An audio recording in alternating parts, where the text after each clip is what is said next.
Samantala, magsisimula na rin ang Million People March na isinasagawa ng ating mga kababayang OFW sa Hong Kong.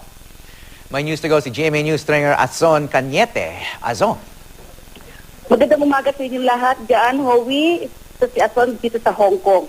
Howie, gusto ko lang sabihin, may 170,000 na Pilipino dito sa Hong Kong. 160,000 dito ay mga OFWs. Karamihan dito ay domestic helpers. Ngayon ay mayroong press conference na ginaganap. Pero kahapon, ulam na walang baboy ang handa ng mga OFW sa Hong Kong sa kanilang picnic protesta laban sa pork barrel scam. Nagtipon-tipon sa araw ng day off ang karamihan nating kababayang OFW at doon nila pinadama ang kanilang damdamin, galit, lungkot sa nangyayari at nagaganap na scam dyan. Gulay ay... Hello, Howie? Yes, andito kami, Azon. Sige, gulay ay isda ang karamihang dalang baon ng mga OFW sa kanilang picnic. Mahigpit na pinagbawal ang pagbao ng baboy bilang simbolo ng kanilang pakikisa sa protesta laban sa pork barrel scam. Masayang nananglian ang ating mga kababayan kasama ang mga banners at placard na nagsasabi ng kanilang mga saloobin at damdamin. Galit na galit ang mga Pinoy sa pagpadama ng kanilang saloobin at opinyon sa scam ng bilyong-bilyong pera ng ating bayan. Ang galit nila, ang sabi nila, ang kita nila dito na kanilang pinaghihirapan kasama ang iwat na nakukuha ng perang padala sa kanilang pamilya ay pinagsasamantalahan lamang ng ilang tao kasama ang kongresista, senador at kasama si Pinoy. Galit, lungkot, ang naghahalong damdamin ng mga Pinoy dito sa Hong Kong. Tandaan mo, Howie, may 170,000 na Pilipino sa Hong Kong. Damang-dama ang galit ng lahat ng mga Pilipino dito.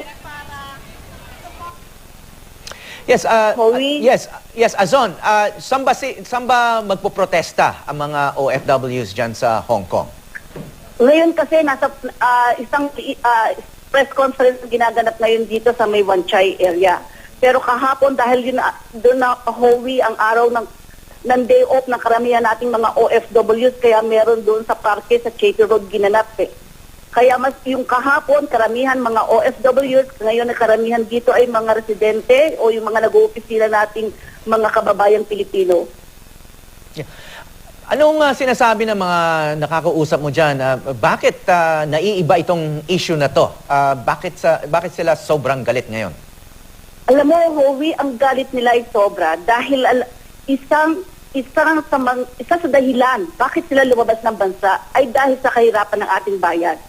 Ang kanilang mga karanasan dito sa Hong Kong ng pang-aalipusta ng kanilang amo, ang hirap na mga kanilang dinanas, ang bayad na kanilang ang bayarin na kanilang binabayaran dyan sa gobyerno natin. Mangdama nila ngayon na yung palang pera kanilang pinaghirapan, perang binayad sa ating gobyerno, nilulustay lamang. Ganun mo madadama ang galit ng mga at kababayan dito. Isang pangkarinawang nanay, kausapin mo, lalabas ang galit. Isang pangkarinawang nene, kausapin mo, magagalit. Kasi damang-dama nila eh. Malungkot, Howie, ang buhay ng mga OFW. Malayo ka sa pamilya mo. At ang paglayo mo sa bayan natin ay isang ebidensya ng kahirapan natin. At lahat ng mga OFWs ang dumanas ng hirap na to. Na ganun naman pala, pinagsasamantalahan lamang ng iilang tao dyan. Okay, Azon, pagkatapos ng press conference, anong mangyayari? Magmamarcha ba dyan? At dyan sa Hong Kong ba, kailangan din na kumuha ng permit para magprotesta sa publiko? Kailangan ng permit, kaya ngayon ay nasa indoor dito nangaganap ngayon. At dito na lang magpapadama ng kanilang mga saloobin ng ilang nating Pilipino. Pero ganun pa man, dahil gusto nila din maramdaman ng mga nangyayari dyan, nakamonitor kami din sa balita na nagaganap dyan. Okay, maraming salamat. GMA News stringer sa Hong Kong, Azon Cañete.